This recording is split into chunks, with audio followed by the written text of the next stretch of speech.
where I write. This is where I write. Spending time creating crime fiction. This is where I write. Howdy.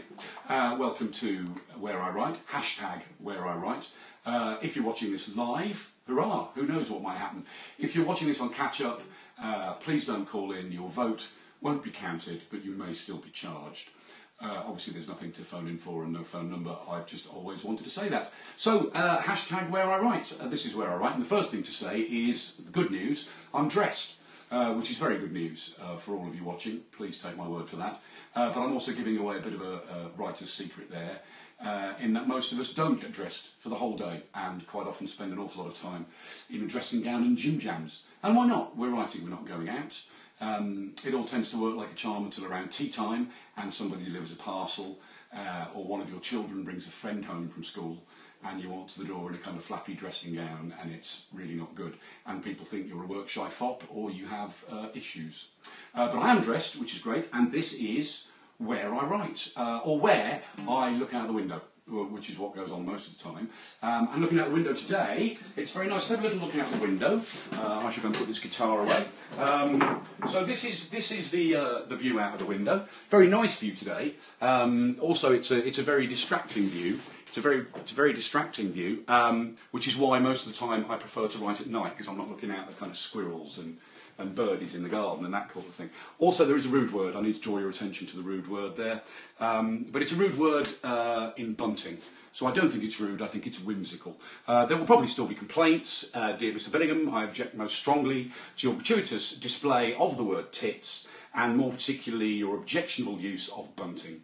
Please feel free to write in. So let's have a little look round, moving past the desk, chair, computer, you know, where I write, over to here, books, obviously, books, and sort of display of kind of robots and toys and stuff, very much like a child's bedroom, if I'm honest. And over to here, where I should point out there's an awful lot of stuff to do with Elvis Costello, you'll notice that. Elvis Costello, obviously somebody I like a lot, and I'm going to be seeing him again soon as the restraining order is lifted. So we have books, obviously boxes full of books. Oh, what's this here, viewers? Why, it's my brand new book.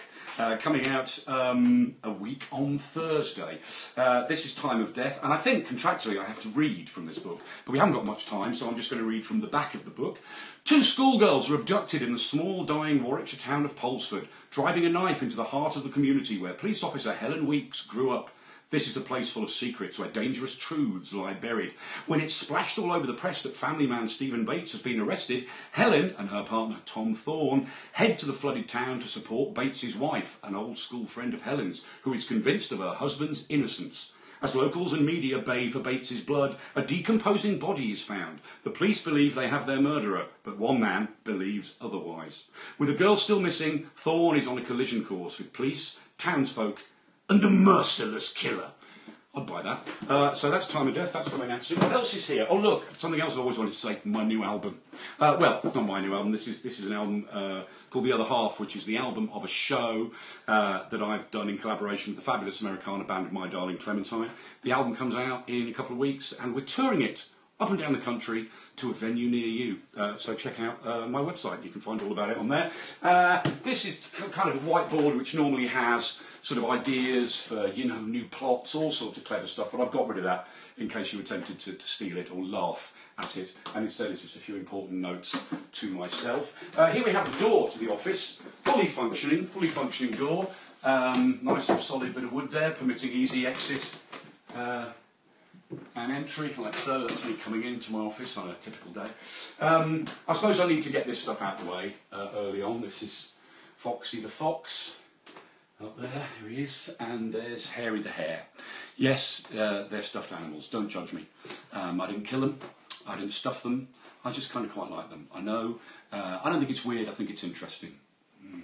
And then we move over here, up there to the shelf of many hats, big fan of hats, and down to the spooky shelf.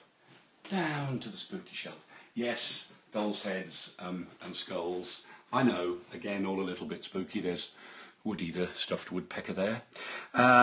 And over here there's Owlie the stuffed owl up there. There he is. There's Budgie the stuffed budgie. We just go down. Look at him. Look at him there. Isn't he cute, little fella? Look at him. Look at him there. What else we got? There's a badger with a hat on. And beneath the badger with a hat on, the comfy chair. This is where I sit with a kind of a pipe sometimes like that. And I think about sort of plots and, you know, that kind of thing. Or I just kind of snooze and eat crisps. But it's, you know, this is the comfy bit of the office. More books and stuff, and, you know, something that I make an unholy racket on. Shelf of nonsense. This is the shelf of nonsense. Sort of toys, and there's Hank Williams there, Bobbly Hank Williams. Look at him. Your cheating heart will make you weep. There he is. And past all sorts of things here. That's Maltese Falcon. Look at that. That's the Maltese Falcon. That's the, you know, biggest, most famous MacGuffin in crime fiction history. There's a Morrissey bobblehead, look.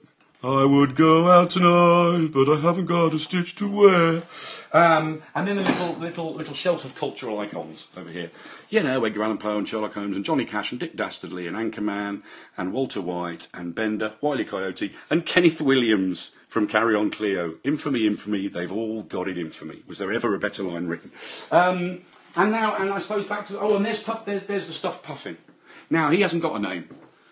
The stuffed puffin. So if you can think of a nice name for my stuffed puffin, please write to mail@markbillingham.com, and the best name for my stuffed puffin will win a signed copy of the new book. So feel free to enter the competition. And back to the desk, I suppose, where we started, where we shall finish. You know, there's stuff on the desk that's kind of notebook where that's the notebook for the work in progress, and some reference books for the work in progress, group psychotherapy with addicted populations, and the theory and practice of group psychotherapy. So the next book's going to be a barrel of laughs. And kind of, I mean, you know, writers talk about the place they write, where I write. I mean, actually, to be honest, I should take you around the supermarket or the park, because actually, when you write a book, in all seriousness, you're writing it all the time. It's in your head all the time. This is just where you type. I suppose you're constantly trying to work a book out, especially with a crime novel where you've got stuff to unravel and problems to solve. So yeah, I'm quite often, you know, will come up with a nice twist or a good plot moment in Sainsbury's. You know, hooray! I know which is why I'm banned from Sainsbury's. But you know, you write everywhere essentially. So I suppose before I just have to finish. I have to finish the kind of. The thing I'm doing now. I just need to get something off, just about to finish a novel here. Hang on a minute. Hendrix walked away from Tom Thorne's grave. He thought, how ironic, buried beneath a collapsed tower of Hank Williams bootlegs, crushed by country. Still, it's the way Tom would have wanted to go. And send. Well, there we go. That's the novel finished. That's my work for the day done. I'm absolutely knackered. So I'm going to go get the dressing gown on or just go back to bed. Thank you for watching #whereiwrite. Perhaps I'll see you again on the next exciting instalment when I shall be taking you through to the bedroom for the equally relevant and riveting, if slightly more disturbing, Where I Sleep. Until then, goodbye.